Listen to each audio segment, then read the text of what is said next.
Some of my absolute favorite games have been city builders and colony management simulations, and Songs of Six is a little bit of both. This game is yet another example of a ginormous project taken on by a tiny team, in this case a single developer, over the course of 6 years. As expected with that kind of development time in a game of this nature, there's some systems in here that are very deep.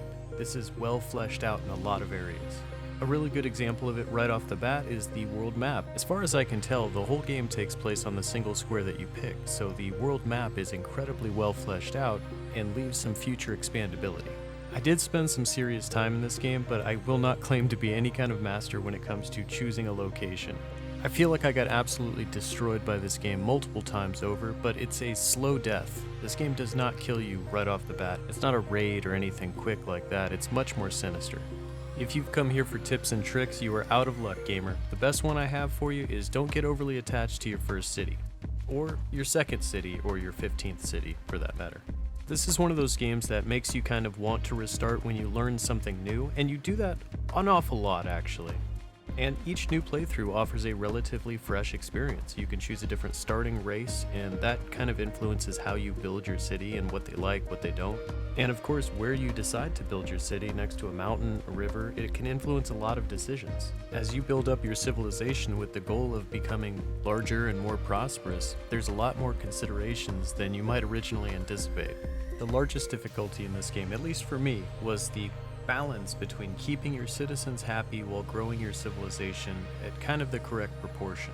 If you take in too many people at once, your whole civilization will collapse in on itself, and that's kind of the opposite of what you're going for as an emperor or whatever you are.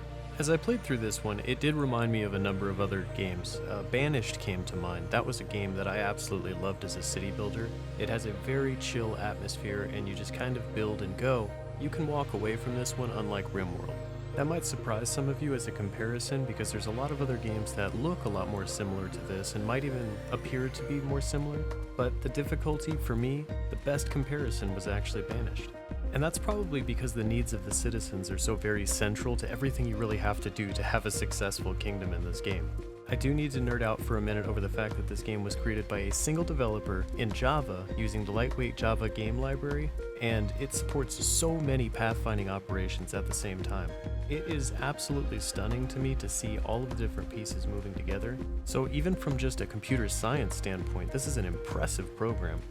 The battle system in the game as it stands, it lacks a lot of variety. It's obviously a new system and it's a newer addition to the game. And there's a lot of cool stuff on the roadmap that seems to be coming down the pipe in terms of military and conquest. Personally, one area where I felt the game could use a lot of improvement is actually in the UI surrounding the trade system. As it stands right now, the trade system works through multiple buildings. One's for outgoing trade, one's for incoming trade, and actually you can have multiples for incoming trade placed in different locations throughout your base, and it can get really confusing really quickly. Trade is critical in this game, and the ebb and flow of goods, knowing how much money you're coming in and out with, it's not readily apparent in this game, and I do wish that was a little bit more easy to use.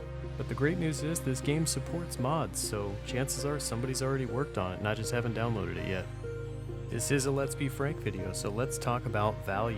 $24.99 on Steam right now and a free demo. Apparently the free demo is the same game with just 6 months behind in development, so you can check it out, and I suggest you do. If you like this type of game, this is a lot of fun. Sure, it's got a fighting element in it, and it may even have more of a fighting element in it as time goes on, but as of right now, it is a casual city builder experience, and it's actually a pretty enjoyable one.